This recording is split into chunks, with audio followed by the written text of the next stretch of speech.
ಕುಂಟೆಗಳು, ಕೆರೆಗಳು, ಮಶಾನಗಳು ಏನಿದಾವೋ ಅದನ್ನೇ ನಾವು ಹೇಳ್ತಾ ಇರೋದು. ಇಲ್ಲಿ ವಜಾಗೊಂಡಿರುವುದು ಅಂತ ಹೇಳಿದ್ರೆ ಅದೇ ಸರ್ವೆ ನಂಬರ್ಗಳು.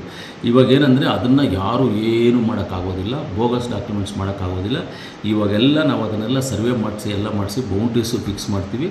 ಅದನ್ನು ಯಾರೇ ಬೋಗಸ್ ಮಾಡಿ ಏನೇ ಮಾಡಿದ್ರು ಅದು ಹೋಗುತ್ತೆ. ಬೋಗಸ್ಸೇ.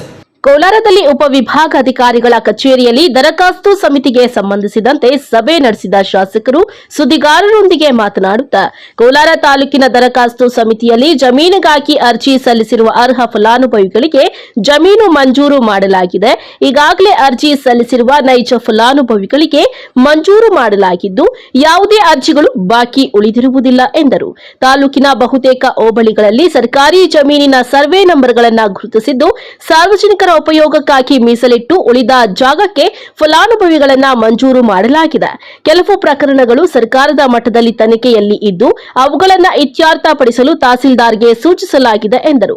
ಇನ್ನು ಆಶ್ರಯ ಸಮಿತಿಯಲ್ಲಿ ವಸತಿ ಸಮುಚ್ಚಯವನ್ನ ನಿರ್ಮಿಸಿ ಹಂಚಿಕೆ ಮಾಡಲು ಕ್ರಮ ಕೈಗೊಳ್ಳಲಾಗುವುದು. ಕೋಲಾರ ನಗರಾಭಿವೃದ್ಧಿ ಪ್ರಾಧಿಕಾರದಿಂದ ಹೊಸ ಬಡಾವಣೆ ನಿರ್ಮಿಸಲು ಹಣಕಾಸಿನ ಕೊರತೆ ಇದೆ. ಈ ಹಿನ್ನೆಲೆಯಲ್ಲಿ ನಗರಾಭಿವೃದ್ಧಿ ಪ್ರಾಧಿಕಾರದ ಮಾಲೀಕತ್ವದ ಟಮಕ ಬಡಾವಣೆಯಲ್ಲಿ 280ಕ್ಕೂ ಹೆಚ್ಚು ವಸತಿ ವಾಣಿಜ್ಯ ಮೂಲೆ ನಿವೇಶನಗಳು ಇದ್ದು, ಅವುಗಳನ್ನು ಆನ್ಲೈನ್ ಮೂಲಕ ಹರಾಜು ಮಾಡಲು ಸರ್ಕಾರಕ್ಕೆ ಪತ್ರ ಬರೆದಿದ್ದು, ಅನುಮತಿ ಸಿಕ್ಕಿದ ಕೂಡಲೇ ಹರಾಜು ಮಾಡಲಾಗುವುದು. ಹರಾಜಿನಿಂದ 100 ಕೋಟಿ ರೂಪಾಯಿ ಆದಾಯ ನಿರೀಕ್ಷೆ ಮಾಡಿದ್ದು, ಇದರಿಂದ ಹೊಸ ಬಡಾವಣೆ ನಿರ್ಮಿಸಲು ಕ್ರಮ ಕೈಗೊಳ್ಳಲಾಗುವುದು ಅಂತ ಕೊತ್ತೂರು ಮಂಜುನಾಥ್ ಹೇಳಿದ್ದಾರೆ. ಅದಕ್ಕೆ ಇವಾಗ ಏನು ಮಾಡ್ತಾ ಇದ್ದೀವಿ, ಇವಾಗ ಸೈಟ್ ನಮ್ದು 270 ಹತ್ತತ್ರ 275 73 ಸೈಟ್ ಎಲ್ಲ ಸೈಟ್ಸ್ ಎಲ್ಲ ಕಾರ್ನರು ಇದೆ, ಒಳಗಡೆ ಎಲ್ಲ ಇದೆ, ಎಲ್ಲ ಸೈಟ್ಗಳು ಇದ್ದಾವೆ.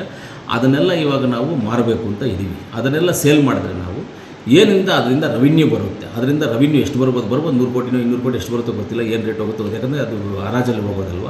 ಏನು ಬರುತ್ತೋ ಆ ರೆವಿನ್ಯೂ ದುಡ್ಡನ್ನು ತೊಗೊಂಡು ಆ ರೆವಿನ್ಯೂ ದುಡ್ಡನ್ನು ಜಾಗ ಪರ್ಚೇಸ್ ಮಾಡಿ ನಾವು ಎಷ್ಟಾಗುತ್ತೋ ಒಂದು ಜಾಗನ ಸೆಲೆಕ್ಟ್ ಮಾಡ್ತೀವಿ. 100 ಎಕರೆನೋ 150 ಸೆಲೆಕ್ಟ್ ಮಾಡ್ತೀವಿ. ಅಲ್ಲಿ ಎಷ್ಟಾಗುತ್ತೋ ಅಷ್ಟು ಪರ್ಚೇಸ್ ಮಾಡ್ತೀವಿ.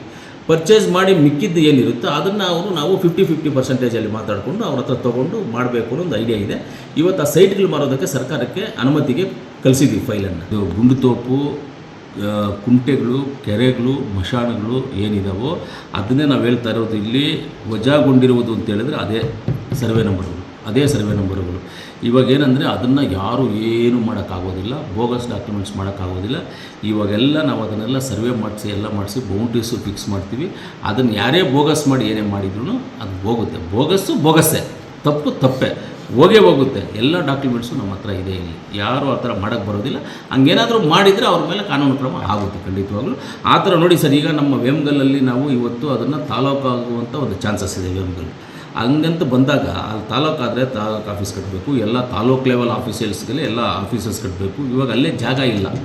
ಆ ಜಾಗ ಇಲ್ಲದೆ ಇರೋದ್ರಿಂದ ಎಲ್ಲಿ ಮಾಡಬೇಕು ಏನು ಮಾಡಬೇಕು ಅನ್ನೋದೇ ಆಗುತ್ತೆ. ಇವಾಗ ಇದನ್ನೆಲ್ಲ ನಾವು ಕಳ್ಕೊಂಡ್ರೆ ಮುಂದಿನ ದಿನಗಳಲ್ಲಿ ಗೌರ್ಮೆಂಟ್ ಆಫೀಸರ್ಸ್ಗೆ, ಸ್ಕೂಲ್ಸ್ಗೆ, ನಿಮಗೆ ಅಂಗನವಾಡೀಸ್ಗೆ ಜಾಗ ಇಲ್ಲದೆ ಆಗೋಗ್ಬಿಡ್ತದೆ.